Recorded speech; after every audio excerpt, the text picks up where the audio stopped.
안녕하세요. 보고한의원 이정훈입니다. 이번 치료 케이스는 만성 피로와 어지러움, 피부 가려움증을 동반한 대사증후군 환자의 치료 케이스입니다.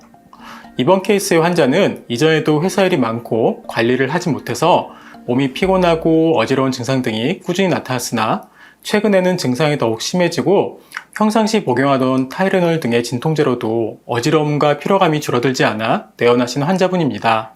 환자분은 만성 피로 초기에는 피로감과 두통, 머리가 멍해지는 증상이 나타나고 이후 소화 기능이 현저히 떨어지기 시작했습니다.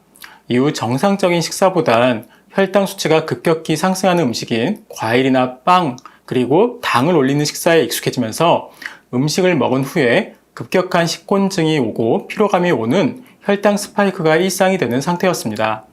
그 후에 특발성 염증 증상이 나타났는데요. 피부로는 두드러기와 가려움, 묘기증 등의 증상과 수면장애가 동반되었고 한의원 내원 당시에는 일상생활의 유지가 힘들 정도로 피곤해서 내원하신 환자분입니다. 이러한 대사증후군은 혈당의 잦은 상승으로부터 시작됩니다. 우리 몸은 간헐적인 공복기간이 있어야 하지만 배달 문화 그리고 야식 문화의 발달로 복용한 음식을 다 소화시키지 못하고 대사로 연소시키지 못하고 자는 경우가 꽤 많습니다. 반복된 야식과 늦은 식사로 수면 전에 혈당이 높은 상태로 자는 것을 반복한다면 일시적으로 TG값이 높아지고 간 수치도 높아지게 됩니다. 이후에 간 수치가 꾸준히 높아지게 되는데 이런 현상이 계속된다면 오히려 간 수치가 일시적으로 안정이 된 듯 하면서 TG값이 초기에 비해서 많이 상승하기 시작하게 됩니다. 이후 TG값이 상승하면서 CRP 수치가 정상 수치를 넘어가게 되는데 이는 이상 지질인 아디포스 티슈로 인해서 신생혈관과 변화된 혈관이 생성되고 정상적인 세포에 산소 공급이 못하게 됩니다.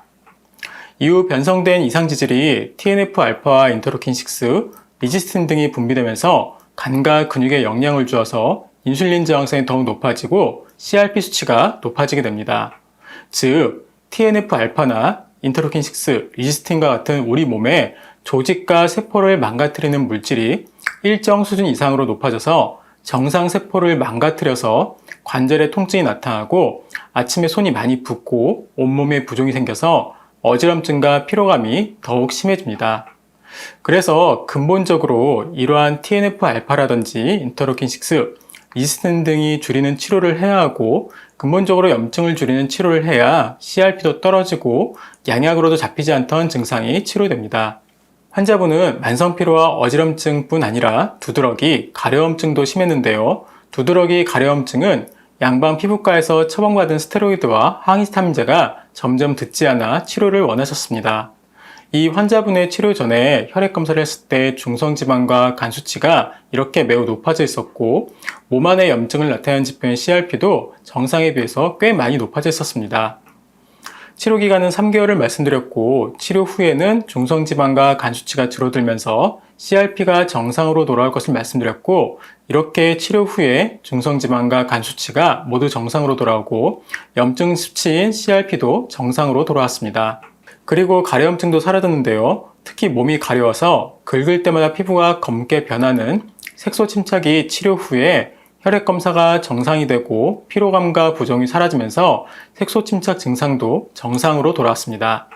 만성 피로와 어지러움 증상이 양약으로도 치료되지 않는다면 혈액과 호르몬 검사 등을 통해서 대사증후군을 진단해야 합니다. 급성 염증의 치료에는 양약도 효과적이지만 만성 염증의 상태로 넘어간다면 염증 물질들을 만드는 이상 지질을 치료해야 하고 이런 질환에는 한약과 침구 치료가 효과적입니다. 저희 보고한의원은 대학병원급의 혈액검사, 호르몬 검사와 세성분 검사 그리고 초음파 등의 진단기기로 정확한 진단을 통해서 질병의 근본을 치료하는 데 집중합니다. 내용이 조금이라도 도움되신다면 좋아요, 구독 부탁드립니다. 항상 건강하세요. 이상 보고한의원 치료 케이스였습니다.